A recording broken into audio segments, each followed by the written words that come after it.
रहने वाले local tribe है, जिसके लोग, आम लोग जो हैं, किसी के हाथ में डंडा आया, किसी के हाथ में आम बंदूक आई और वो भी चल दिए हैं उस इलाके की तरफ, उन पहाड़ों की तरफ जहां सबको लगता है कि इस पायलट ने आके पैराशूट से लैंड किया।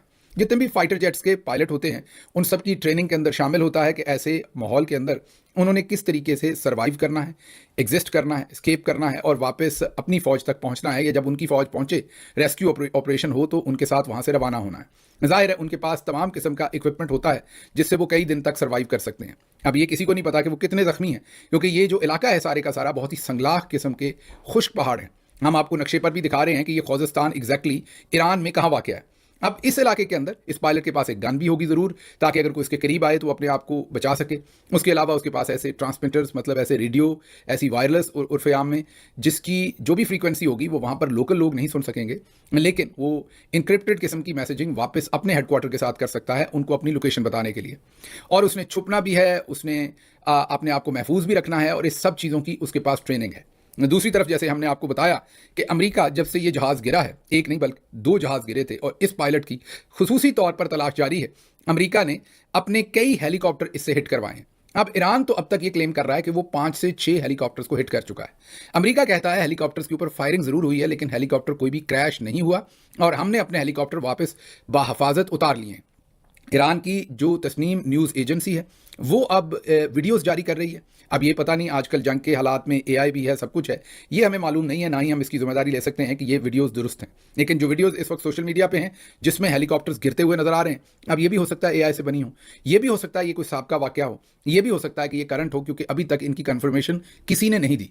बहरहाल ईरान की तरफ से जो जराए हैं वो क्लेम कर रहे हैं कि मुतअद्दिद हेलीकॉप्टर्स जो हैं उनको हमने शूट डाउन किया है और अमेरिका कह रहा है कि हेलीकॉप्टर्स के ऊपर फायरिंग हुई है, उनको फायरिंग लगी भी है, लेकिन हमने उन्हें क्रैश होने से बचा लिया है और वापस आके बाहिफाजत उतार लिया है। लेकिन 2 जहाज़ जो हैं उनको अमेरिका मान रहा है कि हमारे क्रैश हुए हैं और उनका एक पायलट जो है वो वहाँ पर अभी तक उनके हाथ नहीं आया। मीन वो उसी जगह पर है, जिंदा है, मर चुका है, ये अभी तक किसी को नहीं पता, ज़ख्मी है, ये भी अभी तक किसी को नहीं पता। आपको बताया है कि एक तरफ रेवोल्यूशनरी गार्ड्स ढूंढ रहे हैं, ईरान की हुकूमत, उनकी पुलिस, और उन्होंने उनके लिए एक इनाम भी रख दिया है कि जो जिंदा पकड़ कर देगा उसे ईरानी हुकूमत जो है वो बड़ा इनाम देगी। दूसरी तरफ अमेरिका तो तलाश कर ही रहा है और तीसरी तरफ बख्तियारी ट्राइब जो हैं वो भी उस इलाके में उतरे हुए हैं। जो भी इस सिलसिले में अपडेट अगले चंद घंटों में होगी वो आपको देंगे, लेकिन अमेरिका इसमें कोई शक नहीं कि सरतोड़ कोशिश करेगा कि किसी सूरत भी अपने इस पायलट को यहाँ से जिंदा बाहिफाजत उठाकर ले जाएं। दूसरी तरफ ईरान की सरतोड़ कोशिश होगी कि वो किसी ना किसी तरह से इस पायलट को गिरफ्तार कर लें, क्योंकि अगर ईरान ये करने में कामयाब हो गया वापस तो वो दे देगा ज़ाहिर अमेरिका को, क्योंकि पूरी दुनिया के अंदर जनीवा कन्वेंशन के लॉज हैं। ये अलग बात है कि कल ही कोई लिख रहा था ट्विटर के ऊपर कि एक तरफ अमेरिका ये एक्सपेक्ट करता है कि उनका जो पायलट है वो जब पकड़ा जाए तो उसके साथ जनीवा कन्वेंशन वाला सलूक होना चाहिए जो उसमें जंगी कैदियों के लिए तय है, और इसमें कोई शक नहीं, होना भी ऐसा ही चाहिए। पूरी दुनिया में ये कवानीन जो हैं वो तमाम मुल्क जो हैं उसके ऊपर सिग्नेटरी हैं और उनको बिल्कुल ऐसा ही करना चाहिए और ईरान को भी ऐसा ही करना चाहिए। लेकिन किसी ने तजिया लिखा हुआ था कि एक तरफ अमेरिका के वज़ीर दिफा कहते हैं कि हम ईरान को स्टोन एजेस में पहुंचा देंगे, ये स्टेटमेंट भी जनीवा कन्वेंशन के खिलाफ है। लेकिन बहरहाल ये तो देखेंगे आने वाले दिनों में क्या होता है, स्टेटमेंट्स और होती हैं, इन रियलिटी और होती है। लेकिन अब इस वक्त भरपूर किस्म की तलाश जारी है। अभी तक हमारे पास कोई अपडेटेड इन्फॉर्मेशन नहीं है, लेकिन जो बख्तियारी कबाइल से लोकल वहाँ पर लोगों की बात हुई है, कबाइल यही कह रहे हैं कि हम इस पायलट को खुद से ढूंढ लेंगे, आप बिल्कुल इस चीज़ की परेशानी ना लें, ये हमारा इलाका है। बहरहाल इलाका बहुत ही ख़तरनाक, संगलाख पहाड़, खुश्क और बहुत ही ख़तरनाक किस्म के पहाड़ हैं वहाँ पर, और अभी देखना होगा कि कौन वहाँ पहले पहुँचता है और इस पायलट को उठाने में कामयाब होता है। दूसरी तरफ जो अल जज़ीरा है वो रिपोर्ट कर रहा है ईरान में से, और वो कह रहा है कि ईरान के अंदर जब से ये तैयारे गिराए गए हैं एक अजीब ही किस्म की एक्साइटमेंट है। पूरे ईरान के अंदर सेलिब्रेशंस हो रही हैं, लोग बड़े फ़ख्र के साथ इस बात का इजहार कर रहे हैं कि हमने अमेरिकी जो फाइटर जेट्स हैं उनको गिरा लिया है।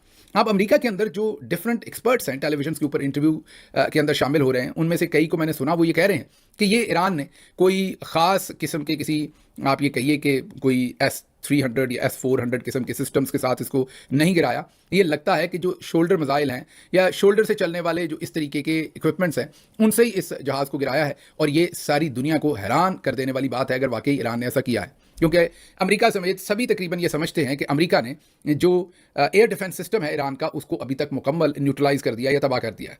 उसके बाद भी ईरान की तरफ से ये परफॉर्मेंस आना, इसने ज़ाहिर है अमेरिका को भी हिलाकर रख दिया। और दूसरी तरफ अल जज़ीरा जो ग्राउंड से रिपोर्ट कर रहा है, वो कह रहा है कि ईरान को इस चीज़ के ऊपर बहुत ज़्यादा एक फ़ख्रिया तौर पर उनकी पब्लिक जो है महसूस कर रही है, एक सेंस ऑफ सेलिब्रेशन है वहाँ पर, और वो ये महसूस कर रहे हैं जैसे उन्होंने कोई बहुत बड़ा कारनामा इसके अंदर मार लिया है। तो ये सूरत हाल तो ईरान और उस इलाके की और गुमशुदा पायलट की। अब ये मिडल ईस्ट से और कुछ तस्वीर जो हैं, ये रशियन टीवी आरटी के ट्विटर अकाउंट के ऊपर जारी की गई हैं, जिसमें यह दिखाया जा रहा है कि एक बहुत ही, आप ये कहिए कि जो मॉडर्न एयरक्राफ्ट उसे कह लीजिए, हेलीकॉप्टर कह लीजिए, बोइंग का शायद ये है बना हुआ, इसकी भी तबाही निकली हुई है। और देखिए कि इसको किस कदर नुकसान पहुंचा है। लग ये रहा है कि ये शायद जिस बेस के ऊपर ईरान का कोई रॉकेट आके लगा है या मिसाइल लगा है या ड्रोन लगा है, उसने वहां खड़े खड़े इसको तबाह किया है। क्योंकि अगर ये उड़ रहा होता और इतनी तबाही हो रही होती तो फिर तो जाहिर है ये क्रैश कर जाता, ये बिल्कुल इस हालत में ना बचता।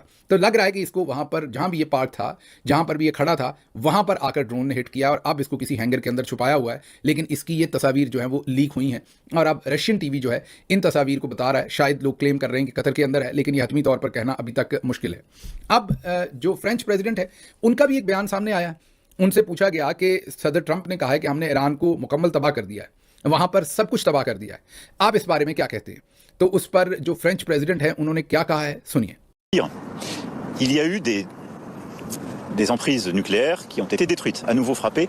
Je rappelle qu'il y a 6 mois, on nous avait expliqué que tout avait été détruit, que tout était réglé, hein, pour ceux qui l'avaient oublié. Donc on voit bien que qu'est-ce qui manque? S'il n'y a pas derrière des enquêteurs internationaux qui vont regarder où sont la matière existante, comment se font les recherches, aller vérifier les sites, ça n'est pas sérieux, parce que vous avez toujours aujourd'hui, et vous aurez demain en Iran.